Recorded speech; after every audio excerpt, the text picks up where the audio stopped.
Yesterday's episode was more Quest focused. Today's going to be more about the PSVR 2 platform. Over a year ago now, last February when PSVR 2 launched, it introduced a bunch of terms into the VR community that generally we weren't talking about before. Terms like mirror, persistence, and the subject of today's episode, dynamic foveated rendering. If you don't know what foveated rendering is, wherever you look at on your headset, this works for Quest 2, it's just not dynamic.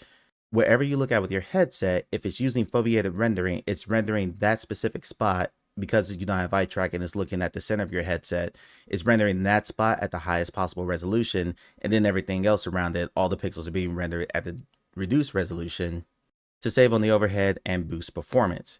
With the addition of eye tracking, like on PSVR 2, the headset can actually figure out where you're looking at any precise second and only render the pixels in that exact area to be the sharpest, and everything else around it will be rendered at a reduced fidelity. So when the headset's about to launch, everyone says that eye track dynamic foveated rendering is going to be this amazing thing that's going to create incredible visuals.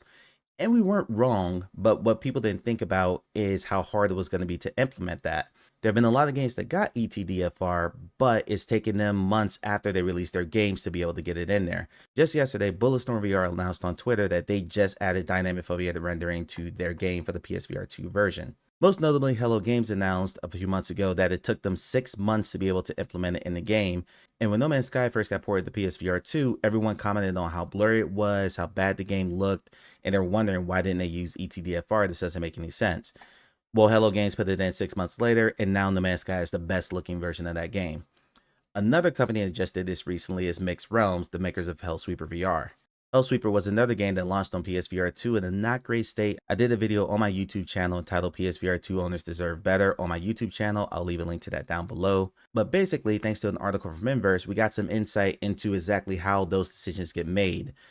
Hellsweeper wasn't actually published by Mixed Realms, it was published by Vertigo Games, and what ends up happening is sometimes you have deadlines you have to hit, and whether or not you're going to put out an incomplete version of a game and go back and finish it later, or delay the game, which may come into contractual issues, or basically you need to get the revenue out there to keep your studio afloat. X-Real Games talked about this for Zero Caliber 2, which is why that game is starting only on Quest, because to get it on PSVR 2 and PCVR, they need to update to Unreal 5 to be able to take advantage of all that PSVR 2 and PCVR can do, and that will take them months, if not a year, which would cripple that studio. Hellsweeper found themselves in kind of like the same situation. They opted to put the game out. Quoting from this excellent article from Inverse, Eddie Torres, creative director of Mixed Realms, was faced with a hard choice. Despite their team's intentions, the PlayStation VR 2 version of Hellsweeper, a frenetic roguelike shooter, would not have the graphical fidelity of its Steam VR counterpart at launch.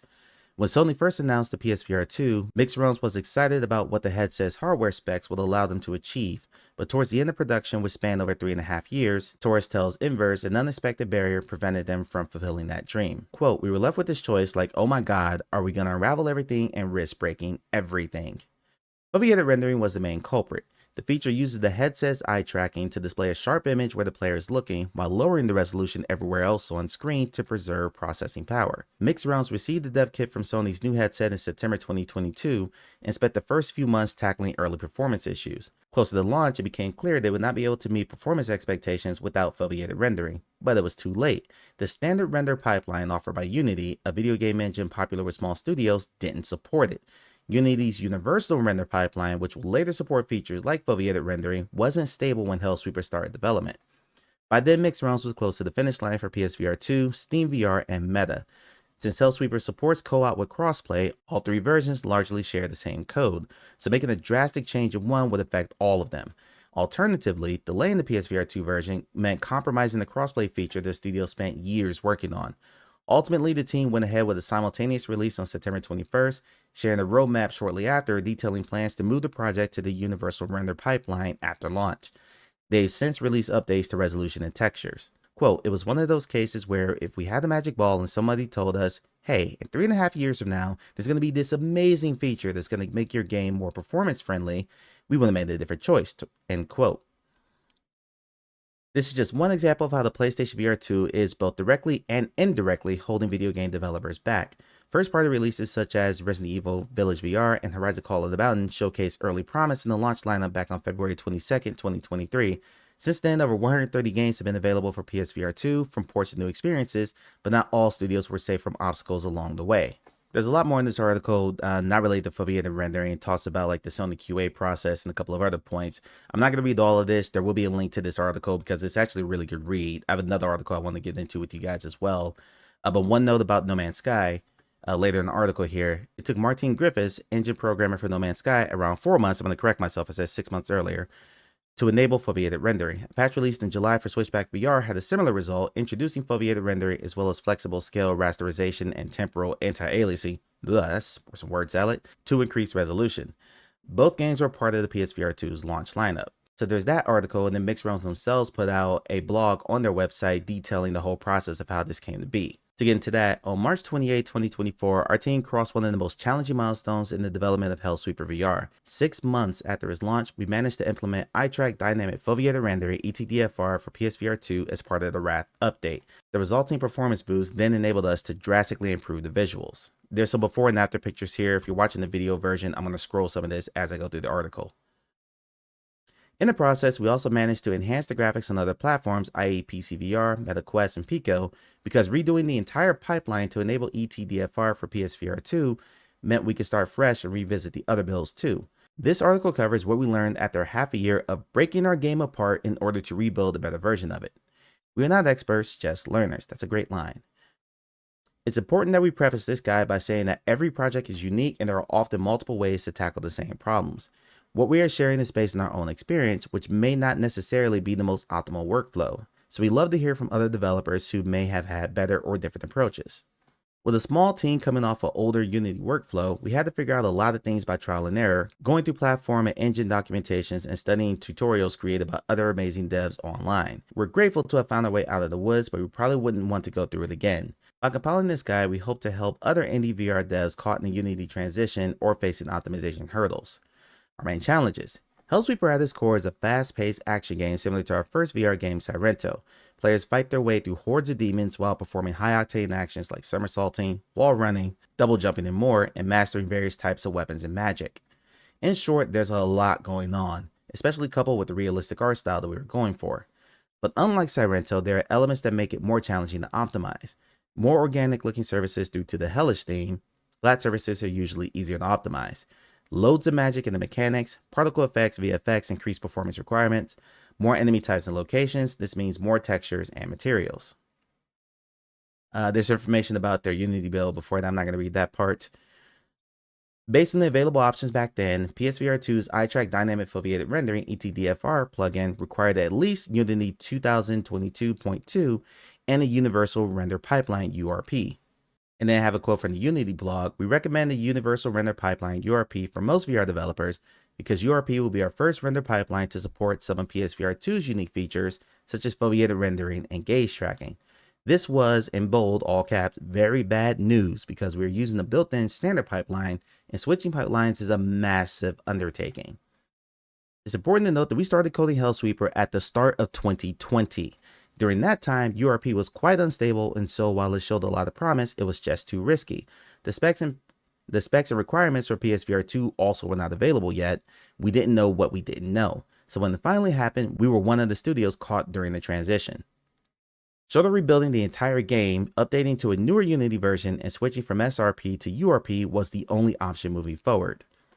First, we switched to Unity 2022.3.7 because our version of Unity wasn't compatible with PSVR 2's foveated rendering plugin. The switch messed up some of the physics in the game. Then we converted our render pipeline from SRP to URP. The transition broke a lot of things. Again, I'm going to leave a link to this article down below. You can read it for yourself, and there's a bunch of pictures here. I'm going to scroll through them as I go along for the video version. If you're listening to audio, just check the show notes and you'll get the link to the article there. Getting into shaders, many of our original shaders became incompatible with URP, resulting in a sea of purple materials, purple enemies, purple VFX, purple waters. We despised purple for quite a while. We had to either update the shaders or search for compatible ones that could deliver similar or even better results. We used mostly third-party shaders as we didn't have an in-house shader expert who could code them from scratch. Then lighting calculations. Upgrading Unity's version often brings significant alterations to light baking calculations. As a result, we had to revisit and redo all lighting for all platforms. The shift to URP rendered many third-party graphical plugins incompatible. Like the shaders, we had to search for suitable alternatives and tweak them according to our project. This isn't technically broken, but it needed some getting used to. URP introduced project settings that differ substantially from SRP. We had to learn our way through new processes. The whole transition from SRP to URP was a very labor-intensive process, but on top of unlocking compatibility, another good thing came out of it. As we needed to search for errors, we had to review every single corner in the game. In the process of fixing errors, we were also able to improve some textures and 3D models, either to make them prettier or further optimize them. The final stretch, implementing the eye-track dynamic foveated rendering. Once most of the visual anomalies caused by the URP transition were resolved, implementing either FFR, that's fixed foveated rendering, or ETDFR were actually pretty straightforward. We tested FFR first, and while it improved performance by about 10 to 15%, it wasn't enough to make a meaningful difference. We initially had issues getting ETDFR to work due to an embarrassing new mistake that we'll talk about later, but we eventually made it happen. The main challenge was mainly in finding the right settings that could give us enough performance boost to use beautification while maintaining just enough to keep the game stable. Found the results of 15 to 35% boosted performance. Here's an overview of the enhancements resulting from all the combined optimization techniques we implemented in addition to ETDFR. We managed to boost the core retina resolution from 0.75 to 0.9 to 1.5. This was the most noticeable improvement. To address the jittery lines around 3D models in the game, we turned on multi-sample anti-aliasing MSAA, significantly reducing visual artifacts. We improved shadow quality by increasing the resolution and incorporating the highest level of shadow cascades. We'd have loved to have implemented soft shadows, but they're too resource intensive. We managed to bring our PCVR VFX to PSVR 2 with higher particle counts and more intensive effects. Lastly, one of our biggest challenges with cross-platform development was finding the right shaders. Some shaders that worked well on both mobile and PC didn't work on PSVR 2. We had to spend a lot of time testing and experimenting with different shaders to ensure they perform well and look good on all supported platforms.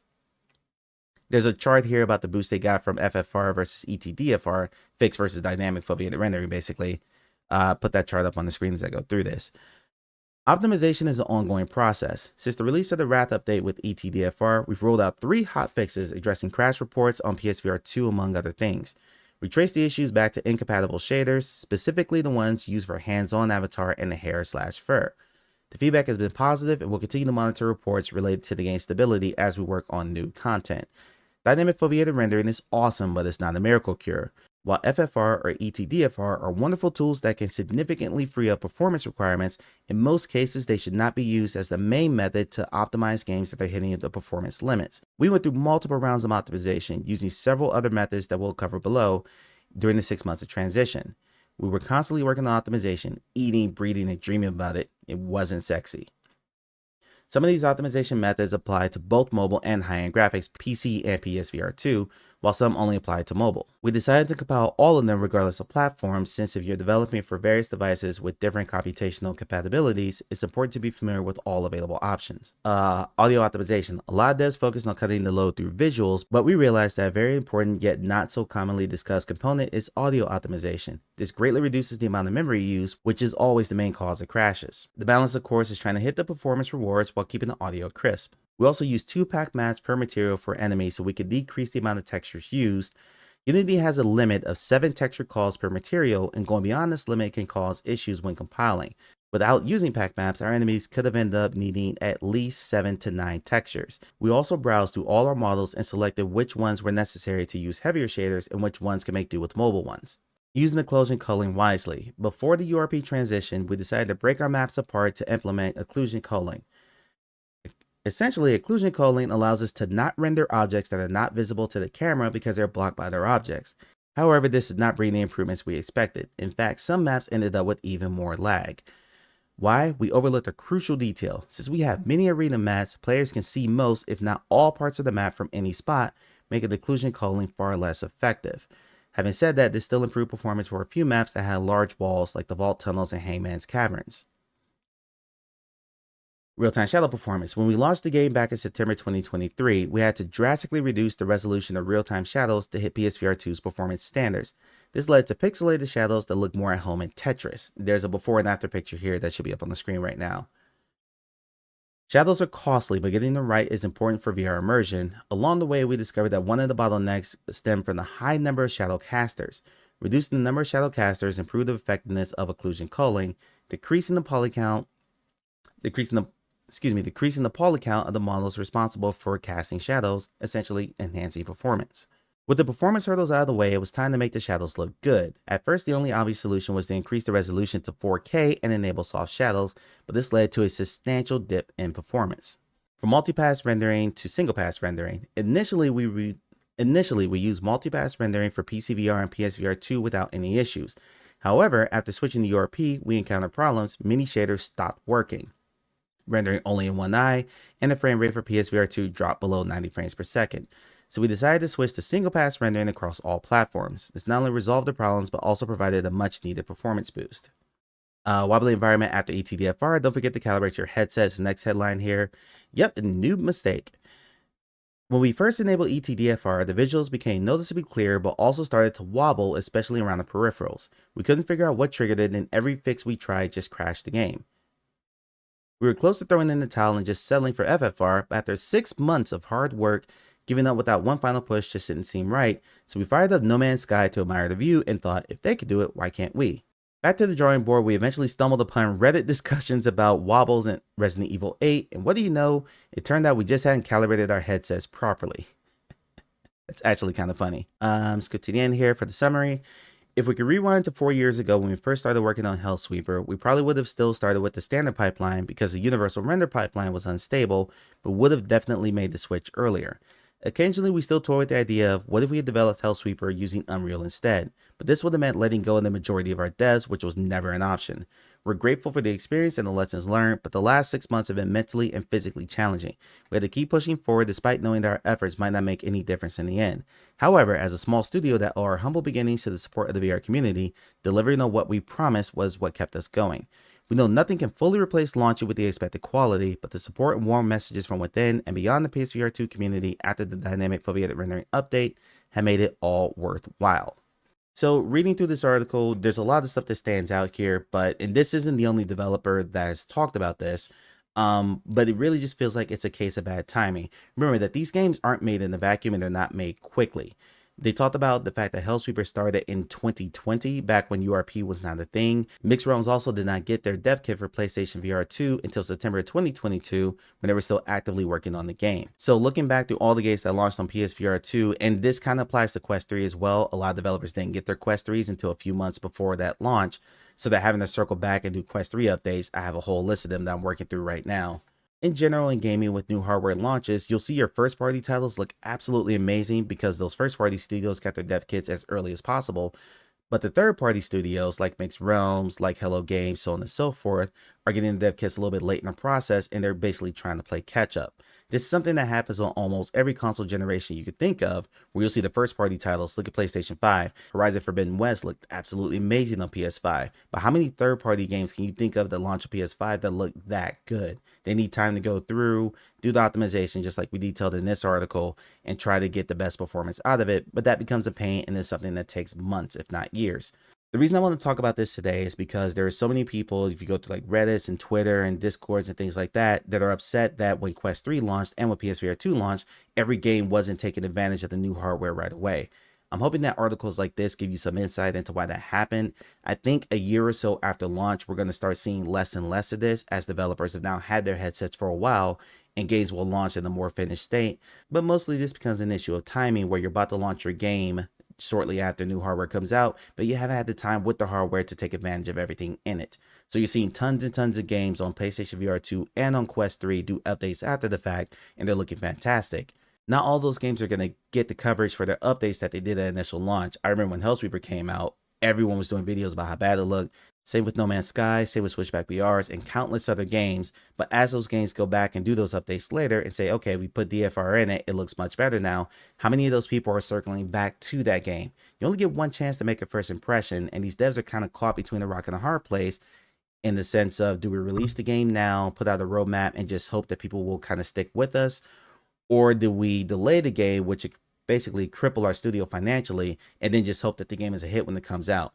That's a really hard decision to make, and sometimes it's out of the hands of the developers, because then you have publishers and shareholders and investors to deal with, not to mention pressure from Sony or Meta or Valve themselves to get the game out on their platforms at their assigned deadline. I know this was a lot of reading and a lot of technical information, but I hope this was actually helpful to you guys as gamers in understanding this. I know I learned a lot from reading all these articles, and I've learned to be a little bit more forgiving and a little bit more patient when something comes out and it's not exactly what I expected. I'm waiting on a bunch of Quest 3 updates for games I play right now, like Medieval Dynasty, for instance. They're working on the Quest 3 texture pack right now. The texture pack for Asgard's Wrath 2 just dropped last week. That game came out in December. Quest 3 was available in October, and that texture pack just hit in May. Again, once we get past year 1 into year 2 of a headset's development cycle, you're going to see this stuff less and less. But the next time PSVR 3 comes out or Quest 4 comes out, expect this whole process to start all over again, where we're getting third-party games that aren't taking advantage of the new hardware because of situations just like this. That's a wrap for this episode. I hope you enjoyed it. It's a bit more technical than I would normally like to do.